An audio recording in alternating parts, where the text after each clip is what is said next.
اس حالت میں رہے ہو، اب اپنے میں سے کسی کو چاندی کا یہ سکہ دے کر شہر کی طرف بھیجو کہ وہ جا کر دیکھ بھال کرے کہ اس کے کون سے علاقے میں زیادہ پاکیزہ کھانا مل سکتا ہے، پھر تمہارے پاس وہاں سے کچھ کھانے کو لے آئے، اور اسے چاہیے کہ ہوشیاری سے کام لے اور کسی کو تمہاری خبر نہ ہونے دے، کیونکہ اگر شہر کے لوگوں کو تمہاری خبر مل گئی تو وہ تمہیں پتھراؤ کر کے ہلاک کر دیں گے یا تمہیں اپنے دین میں واپس آنے کے لیے مجبور کریں گے، اور اگر ایسا ہوا تو تمہیں کبھی فلاح نہیں مل سکے گی۔ اور یوں ہم نے ان کی خبر لوگوں تک پہنچا دی تاکہ وہ یقین سے جان لیں کہ اللہ کا وعدہ سچا ہے، نیز یہ کہ قیامت کی گھڑی آنے والی ہے، اس میں کوئی شک نہیں۔ پھر وہ وقت بھی آیا جب لوگ ان کے بارے میں آپس میں جھگڑ رہے تھے، چنانچہ کچھ لوگوں نے کہا کہ ان پر ایک عمارت بنا دو، ان کا رب ہی ان کے معاملے کو بہتر جانتا ہے۔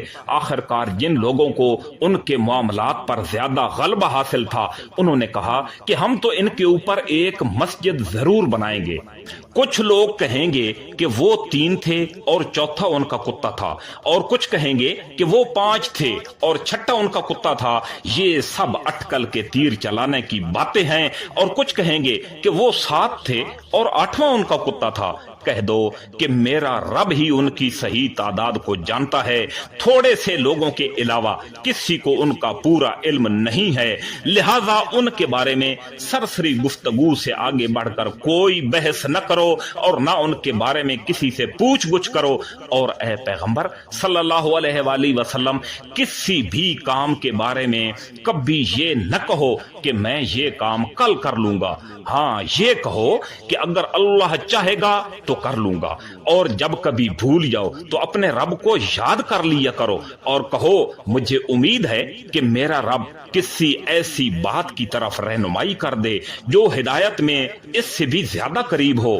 اور وہ اصحاب کاف اپنے غار میں 300 سال اور مزید 9 سال یعنی 309 سال سوتے رہے۔ اگر کوئی اس میں بحث کرے تو کہہ دو کہ اللہ ہی بہتر جانتا ہے کہ وہ کتنی مدت سوئے رہے، آسمانوں اور زمین کے سارے بھید اسی کے علم میں ہیں، وہ کتنا دیکھنے والا اور کتنا سننے والا ہے، اس کے سوا اس کا کوئی رکھوالا نہیں ہے، اور وہ اپنی حکومت میں کسی کو شریک نہیں کرتا۔ اے پیغمبر صلی اللہ علیہ وآلہ وسلم، تم پر تمہارے پروردگار کی طرف سے وحی کے ذریعے جو کتاب بھیجی گئی ہے اس سے پڑھ کر سنا دو، کوئی نہیں ہے جو اس کی باتوں کو بدل سکے، اور اسے چھوڑ کر تمہیں ہرگز پناہ کی جگہ نہیں ملے گی۔ اور اپنے آپ کو استقامت کے ساتھ ان لوگوں کے ساتھ رکھو جو صبح و شام اپنے رب کو اس لیے پکارتے ہیں کہ وہ اس کی خوشنودی کے طلبگار ہیں، اور تمہاری آنکھیں دنیاوی زندگی کی خوبصورتی کی تلاش میں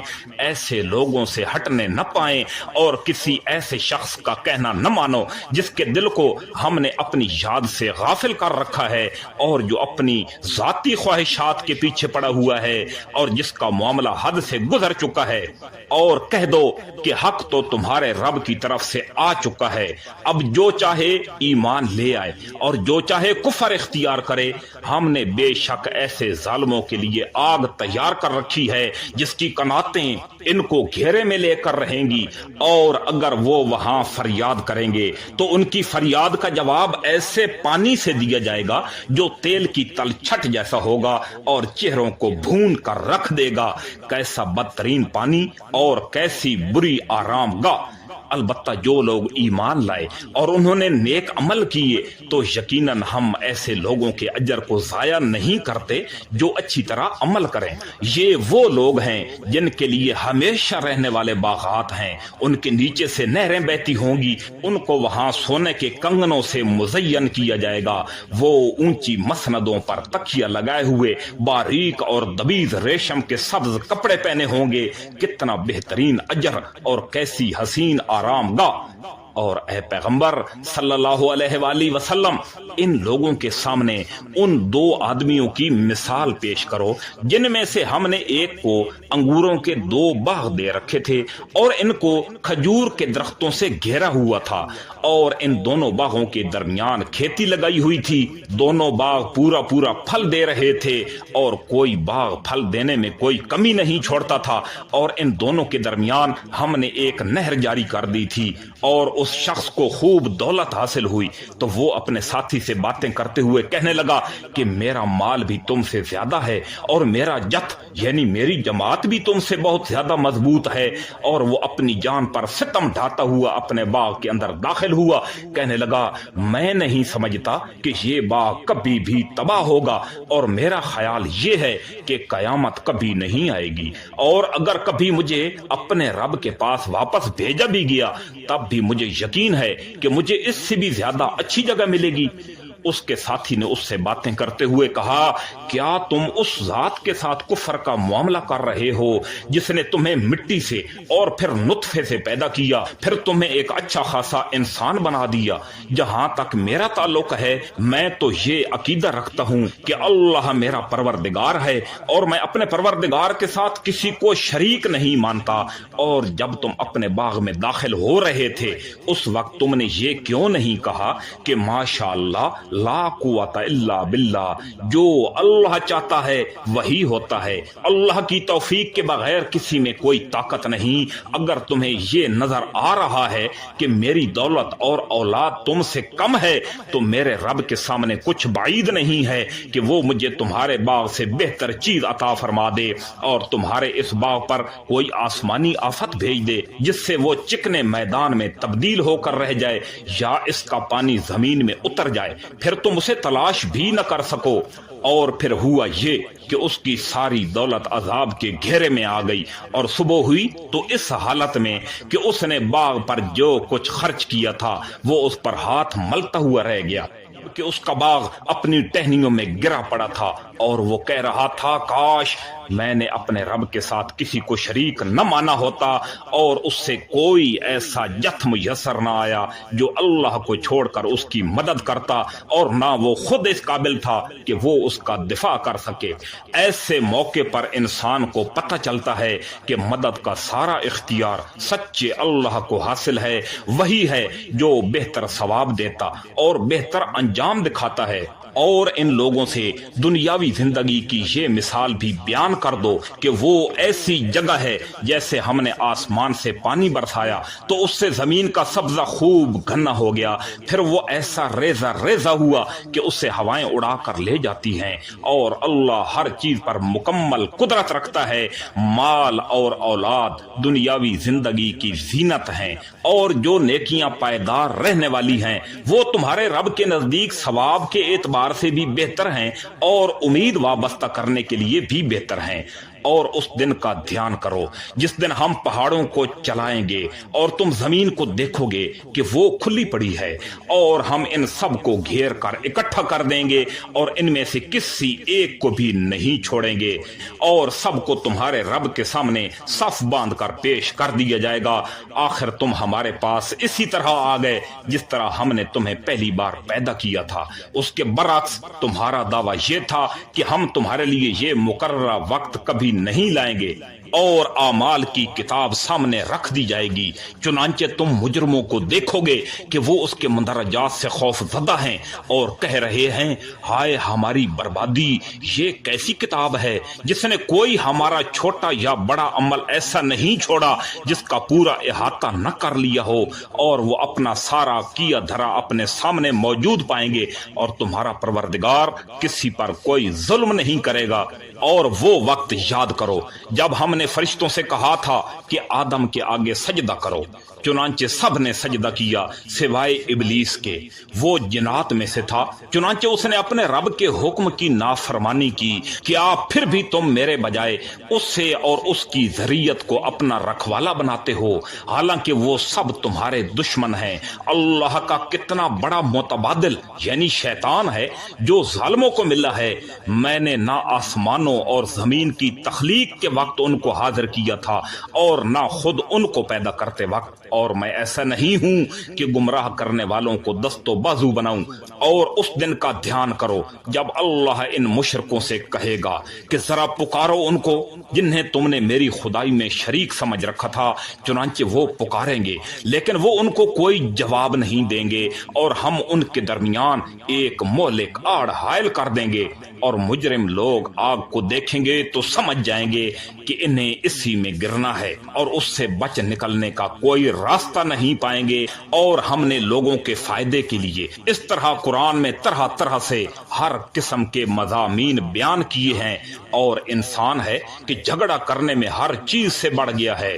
اور جب لوگوں کے پاس ہدایت آ چکی تو اب انہیں ایمان لانے اور اپنے رب سے معافی مانگنے سے اس مطالبے کے سوا کوئی اور چیز نہیں روک رہی کہ ان کے ساتھ بھی پچھلے لوگوں جیسے واقعات پیش آ جائیں یا عذاب ان کے بالکل سامنے آ کھڑا ہو۔ اور ہم پیغمبروں کو صرف اس لیے بھیجتے ہیں کہ وہ مومنوں کو خوشخبری دیں اور کافروں کو عذاب سے متنبہ کریں، اور جن لوگوں نے کفر اپنا لیا ہے وہ باطل کا سہارا لے کر جھگڑتے ہیں تاکہ اس کے ذریعے حق کو ڈگمگا دیں، اور انہوں نے میری آیتوں کو اور انہیں جو تنبیہ کی گئی تھی اس کا مذاق بنا رکھا ہے۔ اور اس شخص سے بڑھ کر ظالم کون ہوگا جسے اس کی رب کے آیتوں کے حوالے سے نصیحت کی جائے اور وہ اس سے منہ موڑ لے اور اپنے ہاتھوں کے کرتوت کو بھلا بیٹھے۔ حقیقت یہ ہے کہ ہم نے ان لوگوں کے کرتوت کی وجہ سے ان کے دلوں پر غلاف چڑھا دیا ہے،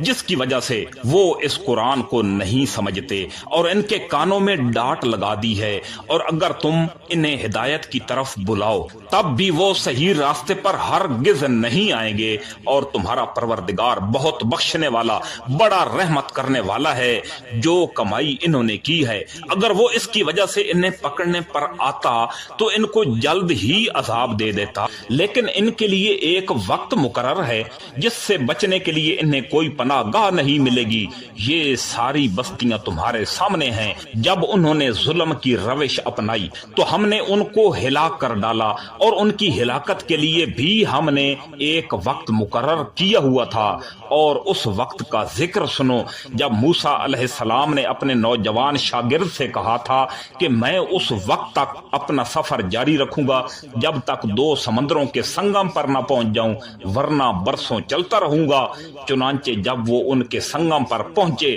تو دونوں اپنی مچھلی کو بھول گئے، اور اس نے سمندر میں ایک سرنگ کی طرح راستہ بنا لیا۔ پھر جب دونوں آگے نکل گئے تو موسیٰ علیہ السلام نے اپنے نوجوان سے کہا ہمارا ناشتہ لاؤ۔ سچی بات یہ ہے کہ ہمیں اس سفر میں بڑی تھکاوٹ لاحق ہو گئی ہے۔ اس نے کہا بھلا بتائیے عجیب قصہ ہو گیا، جب ہم اس چٹان پر ٹھہرے تھے تو میں مچھلی کا آپ سے ذکر کرنا بھول گیا، اور شیطان کے سوا کوئی نہیں ہے جس نے مجھ سے اس کا تذکرہ کرنا بھلا دیا ہو، اور اس مچھلی نے تو بڑے عجیب طریقے سے دریا میں اپنی راہ لے لی تھی۔ موسیٰ علیہ السلام نے کہا اسی بات کی تو ہمیں تلاش تھی۔ چنانچہ وہ دونوں اپنے قدموں کے نشان دیکھتے ہوئے واپس لوٹے، تب انہیں ہمارے بندوں میں سے ایک بندہ یعنی خضر علیہ السلام ملے جس کو ہم نے اپنی خصوصی رحمت سے نوازا تھا اور خاص اپنی طرف سے ایک علم سکھایا تھا۔ موسیٰ علیہ السلام نے ان سے کہا کیا میں آپ کے ساتھ اس غرض سے رہ سکتا ہوں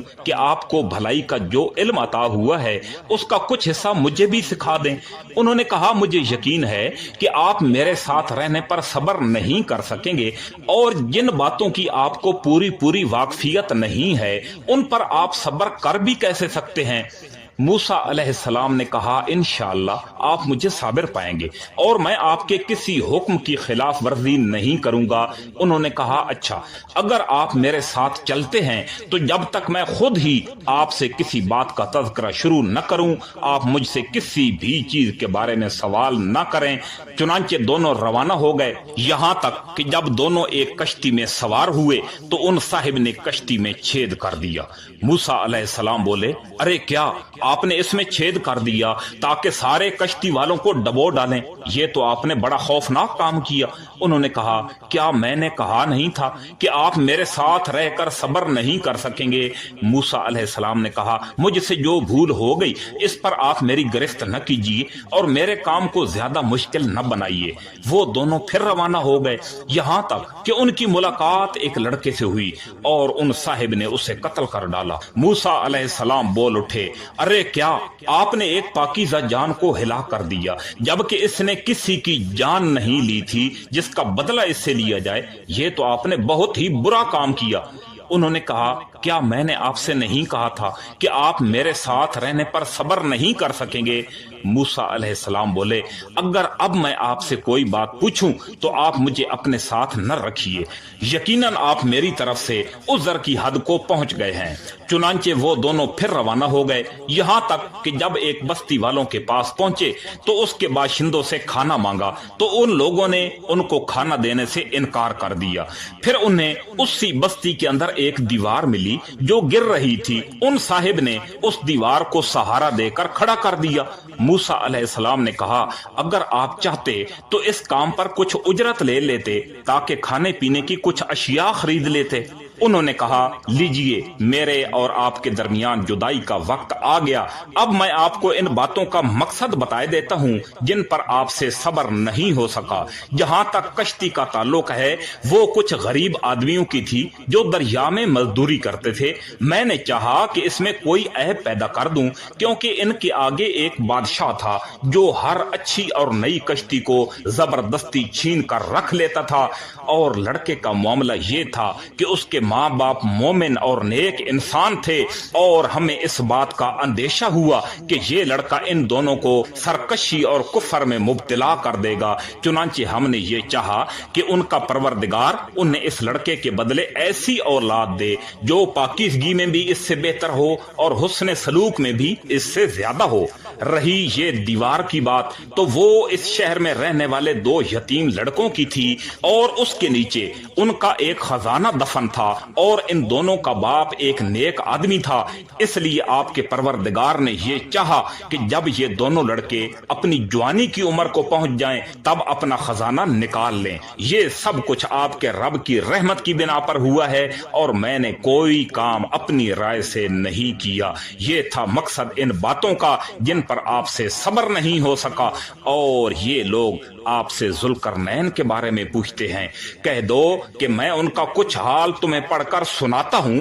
واقعہ یہ ہے کہ ہم نے ان کو زمین میں اقتدار بخشا تھا اور انہیں ہر کام کے وسائل عطا کیے تھے، جس کے نتیجے میں وہ ایک راستے کے پیچھے چل پڑے، یہاں تک کہ جب وہ سورج کے ڈوبنے کی جگہ پہنچے تو انہیں دکھائی دیا کہ وہ ایک دلدل جیسے سیاہ چشمے میں ڈوب رہا ہے، اور وہاں انہیں ایک قوم ملی۔ ہم نے ان سے کہا اے ذوالقرنین، تمہارے پاس دو راستے ہیں، یا تو ان لوگوں کو سزا دو یا پھر ان کے معاملے میں اچھا رویہ اختیار کرو۔ انہوں نے کہا ان میں سے جو کوئی ظلم کا راستہ اختیار کرے گا تو ہم اسے سزا دیں گے، پھر اسے اپنے رب کے پاس پہنچا دیا جائے گا، یعنی مار دیا جائے گا، اور وہ اسے اپنی طرف سے سخت عذاب دے گا۔ البتہ جو کوئی ایمان لائے گا اور نیک عمل کرے گا تو وہ بدلے کے طور پر اچھے انجام کا مستحق ہوگا، اور ہم بھی اس کو اپنا حکم دیتے وقت آسانی کی بات کہیں گے۔ اس کے بعد وہ ایک اور راستے کے پیچھے چل پڑے،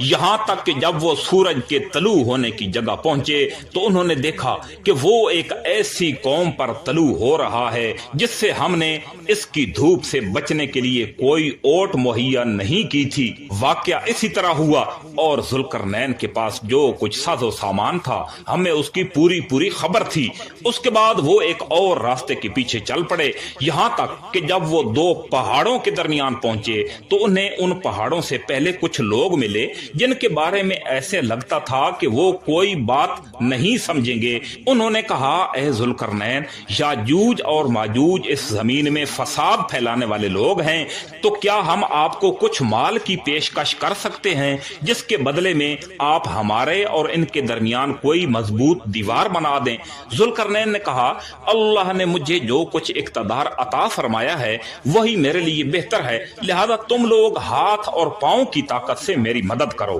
اور میں تمہارے اور ان کے درمیان ایک مضبوط دیوار بنا دیتا ہوں، مجھے لوہے کی چادریں لا کر دو۔ یہاں تک کہ جب انہوں نے درمیانی خلا کو پاٹ کر دونوں پہاڑی سروں کو ایک دوسرے سے ملا دیا تو اس وقت کہا کہ اب آگ دہکاؤ، یہاں تک کہ جب اس دیوار کو لال انگارا کر دیا تو پھر کہا کہ پگھلا ہوا تانبا لاؤ، اب میں اس پر انڈیلوں گا۔ چنانچہ وہ دیوار ایسی مضبوط بن گئی کہ یاجوج اور ماجوج نہ اس پر چڑھنے کی طاقت رکھتے تھے اور نہ اس میں کوئی سوراخ بنا سکتے تھے۔ ذوالقرنین نے کہا یہ سب میرے اللہ کی رحمت ہے کہ اس نے ایسی دیوار بنانے کی توفیق بخشی، پھر میرے رب نے جس وقت کا وعدہ کیا ہے جب وہ وقت آئے گا یعنی قیامت برپا ہوگی تو وہ اس دیوار کو ڈھا کر زمین کے برابر کر دے گا، اور میرے رب کا وعدہ بالکل سچا ہے، اور اس دن ہم ان کی یہ حالت کر دیں گے کہ وہ موجوں کی طرح ایک دوسرے سے ٹکرا رہے ہوں گے، اور سور پھونکا جائے گا تو ہم ان سب کو ایک ساتھ جمع کر لیں گے، اور اس دن ہم دوزخ کو ان کافروں کے سامنے کھلی آنکھوں لے آئیں گے جن کی آنکھوں پر دنیا میں میری نصیحت کی طرف سے پردہ پڑا ہوا تھا اور جو سننے کی صلاحیت نہیں رکھتے تھے۔ جن لوگوں نے کفر اپنا لیا ہے کیا وہ پھر بھی یہ سمجھتے ہیں کہ مجھے چھوڑ کر میرے ہی بندوں کو اپنا رکھوالا بنا لیں گے؟ یقین رکھو کہ ہم نے ایسے کافروں کی مہمانی کے لیے دوزخ تیار کر رکھی ہے۔ کہہ دو کہ کیا ہم تمہیں بتائیں کہ کون لوگ ہیں جو اپنے اعمال میں سب سے زیادہ ناکام ہیں؟ یہ وہ لوگ ہیں کہ دنیاوی زندگی میں ان کی ساری دوڑ دھوپ سیدھے راستے سے بھٹکی رہی اور وہ یہ سمجھتے رہے کہ وہ بڑا اچھا کام کر رہے ہیں۔ یہ وہی لوگ ہیں جنہوں نے اپنے مالک کی آیتوں کا اور اس کے سامنے پیش ہونے کا انکار کیا، اس لیے ان کا سارا کیا دھرا غارت ہو گیا۔ چنانچہ قیامت کے دن ہم ان کا کوئی وزن شمار نہیں کریں گے۔ یہ ہے جہنم کی شکل میں ان کی سزا، کیونکہ انہوں نے کفر کی روش اختیار کی تھی اور میری آیتوں اور میرے پیغمبروں کا مذاق اڑایا تھا۔ دوسری طرف وہ لوگ جو ایمان لائے ہیں اور جنہوں نے نیک عمل کیے ہیں ان کی مہمانی کے لیے بے شک فردوس کے باغات ہوں گے جس میں وہ ہمیشہ رہیں گے اور وہ وہاں سے کہیں اور جانا ہی نہیں چاہیں گے۔ اے پیغمبر صلی اللہ علیہ وآلہ وسلم لوگوں سے کہہ دو کہ اگر میرے رب کی باتیں لکھنے کے لیے سمندر روشنائی بن جائے تو میرے رب کی باتیں ختم نہیں ہوں گی کہ اس سے پہلے وہ سمندر خشک ہو چکا ہوگا، چاہے اس سمندر کی کمی پوری کرنے کے لیے ہم ویسا ہی ایک اور سمندر کیوں نہ لے آئیں۔ کہہ دو کہ میں تو تمہارے جیسا ایک انسان ہوں، البتہ مجھ پر یہ وحی آتی ہے کہ تم سب کا خدا بس ایک خدا ہے، لہذا جس کسی کو اپنے مالک سے جا ملنے کی امید ہو اس سے چاہیے کہ وہ نیک عمل کرے اور اپنے مالک کی عبادت میں کسی اور کو شریک نہ ٹھہرائے۔